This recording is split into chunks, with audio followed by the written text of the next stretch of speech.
Então, quem está com a cara nos livros já deve ter percebido que o processo administrativo é um daqueles temas estratégicos, né?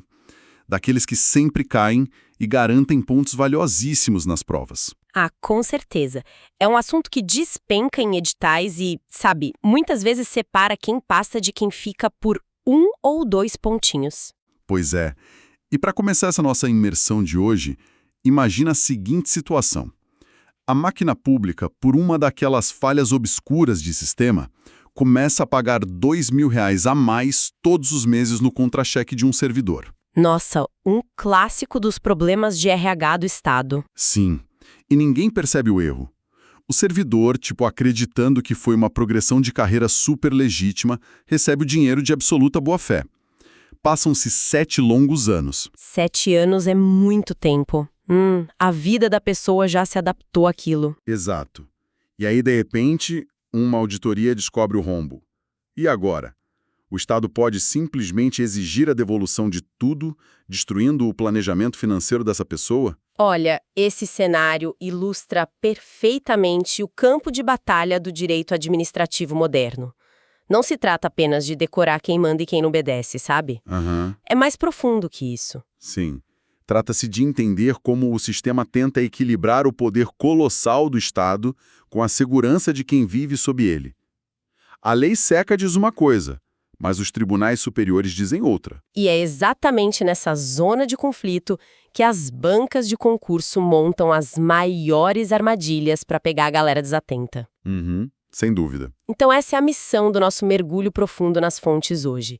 Destrinchar a Lei 9.784 de 99, a Lei de Processo Administrativo Federal. Isso com a jurisprudência afiada do Superior Tribunal de Justiça. Porque ler a lei como se fosse bula de remédio não funciona mais. De jeito nenhum. O objetivo aqui é fazer a matéria grudar na mente de quem estuda. E para decifrar essa lógica, acho que o primeiro passo é a gente desmistificar o que o processo administrativo realmente é.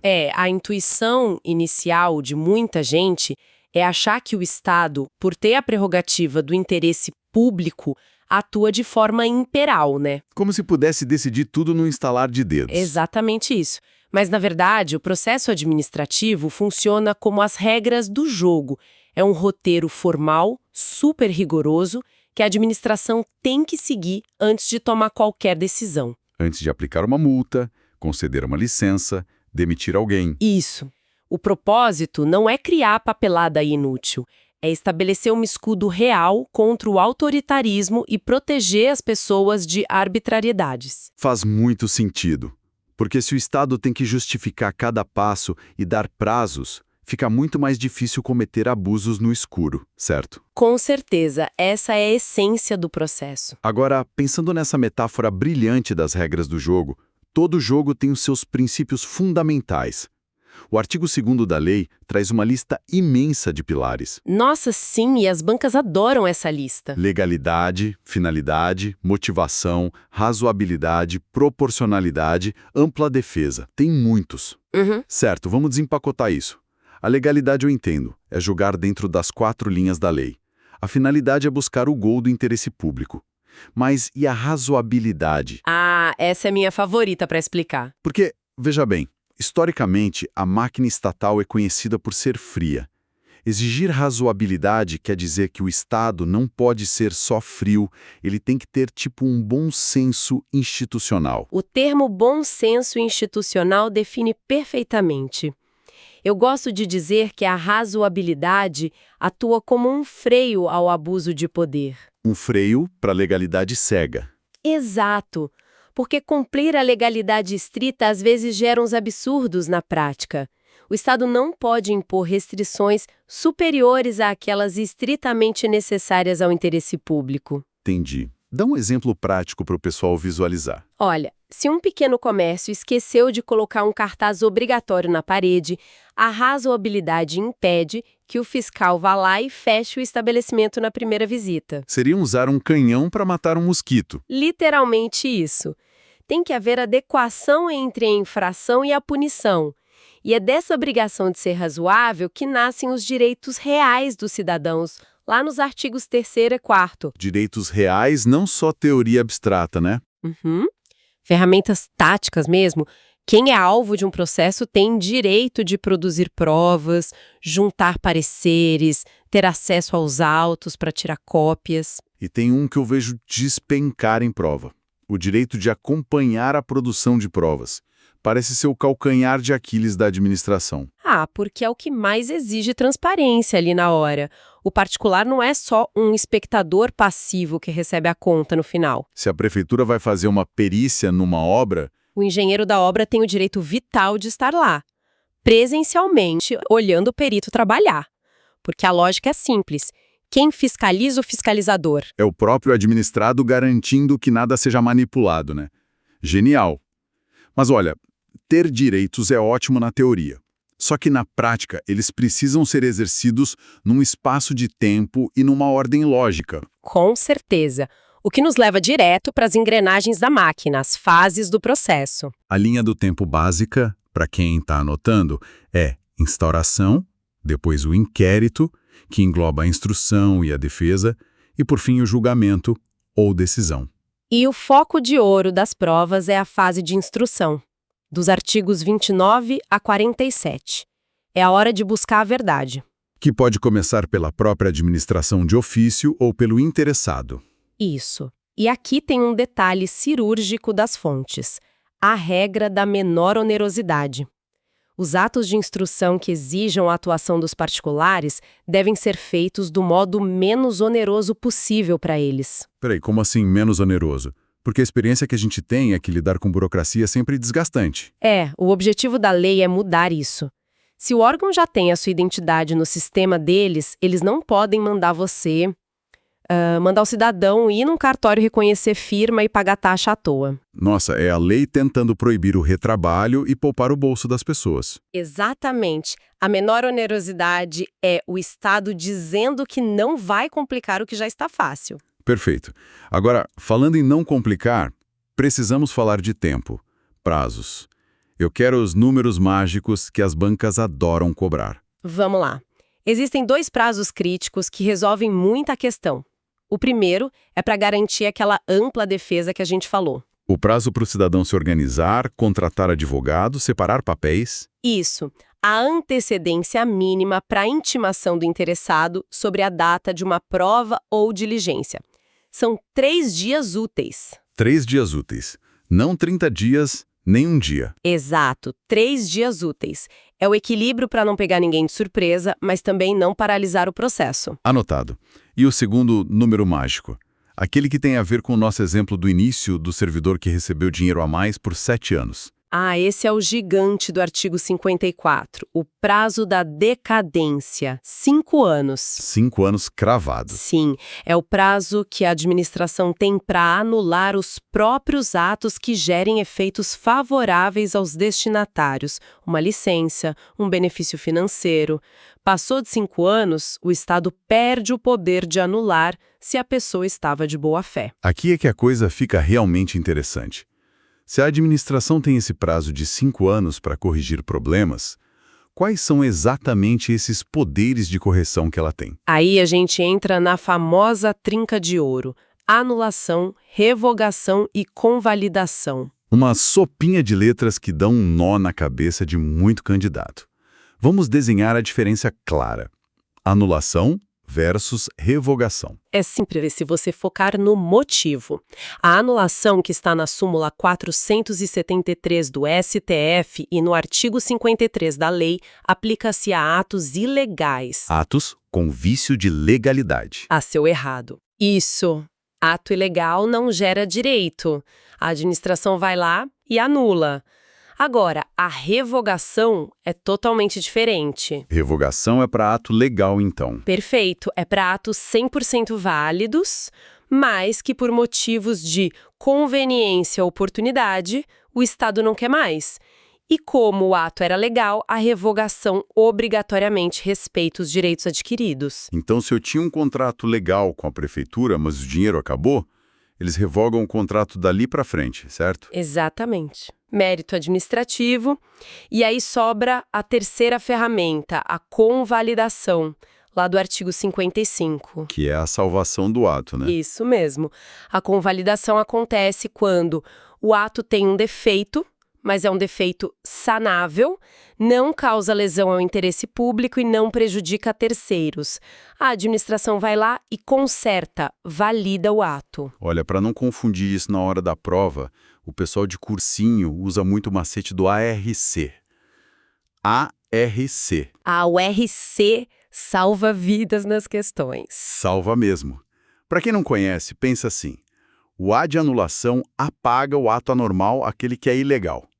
O R de revogação é quando o Estado repensa a utilidade e a conveniência de algo válido. Repensa a conveniência. E o C de convalidação é o Estado curando aquele ato doentinho que tem salvação. Anulação apaga o anormal, revogação repensa, convalidação cura. Perfeito, esse macete ajuda demais, porque é exatamente na troca desses conceitos que os examinadores montam as armadilhas. E já que tocamos no assunto, vamos para as dicas de prova e alertas de pegadinhas. Vamos, porque a banca não tem pena. Pegadinha número 1, super comum.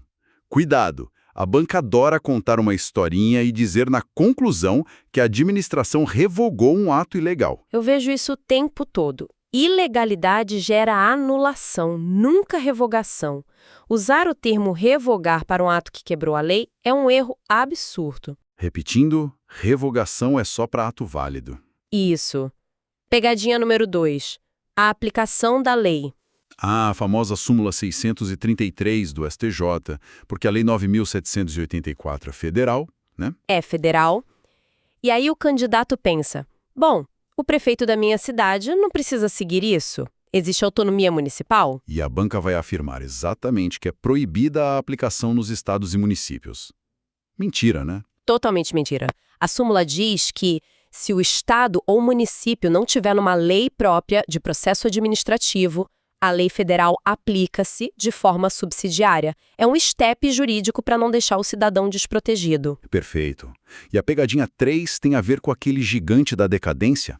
A jurisprudência em teses do STJ sobre o prazo de 5 anos? Olha, essas teses são ouro puro. A tese 2 do STJ diz que esse prazo de 5 anos, do artigo 54, não admite suspensão ou interrupção. Ou seja, não tem pausa dramática. Começou a contar, não para. Exato. Mas aí vem a dúvida. E nos casos de efeitos contínuos? Como do nosso exemplo, da pessoa que recebe pensão ou salário indevido todo mês. Porque cada mês é um pagamento novo. O relógio zera todo mês. Não zera. O STJ decidiu que o prazo conta a partir do primeiro pagamento recebido. A percepção do primeiro pagamento dispara o cronômetro. Maravilha. E tem exceção para esse prazo de 5 anos? Atos que nunca estabilizam? Sim, a tese 5, atos flagrantemente inconstitucionais não se submetem a esse prazo decadencial. A inconstitucionalidade não pode ser curada pelo tempo. O Estado anula a qualquer momento. Uau! Então vamos colocar tudo isso à prova. É a hora do jogo. Uma questão comentada simulada. Vamos lá, pessoal, atenção agora. Imagina a seguinte situação na prova. Um servidor concedeu um benefício a um cidadão. 7 anos depois, a administração descobre que o benefício foi concedido com um erro na interpretação da lei. É ilegal. Ilegalidade clara. Mas a banca deixa claro que o cidadão estava de total boa-fé. Aí vem a pergunta.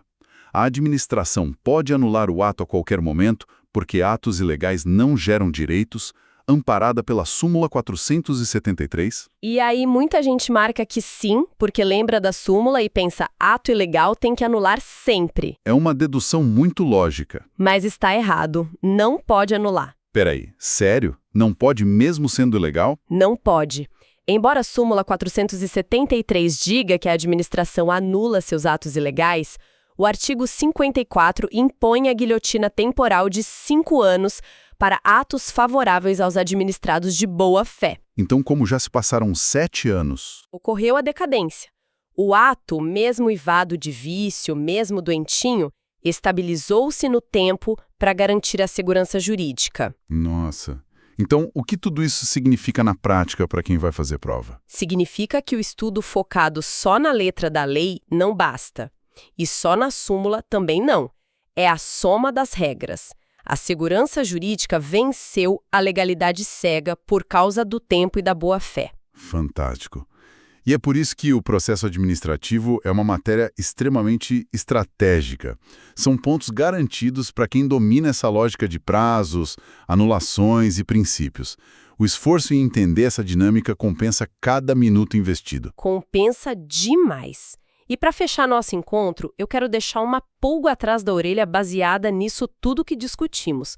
Um pensamento provocativo para o pessoal refletir depois. Opa, adoro um desafio. A gente falou do princípio da motivação, lá do artigo 50, que obriga o agente público a explicar o porquê de suas decisões, certo? Certo. Tem que justificar a canetada. Exato. Agora, e se a administração demitir um servidor de cargo em comissão, alegando por escrito que é contenção de gastos, falta de verba no orçamento? Sendo que carga em comissão pode demitir sem justificativa, né? É livre exoneração. Isso mesmo, não precisava justificar, mas justificou. Aí, no dia seguinte, eles vão lá e contratam outra pessoa para o mesmo cargo com o mesmo salário. Ué, cadê a falta de verba? Aí entra a genial teoria dos motivos determinantes. Pela teoria, a validade do ato fica totalmente amarrada, acorrentada ao motivo declarado, mesmo que ele não precisasse dar motivo nenhum. Caramba! Então se ele mentiu no papel? Se o motivo for falso ou inexistente, o ato inteiro desmorona e é nulo. O servidor tem que ser readmitido. Apaixonante.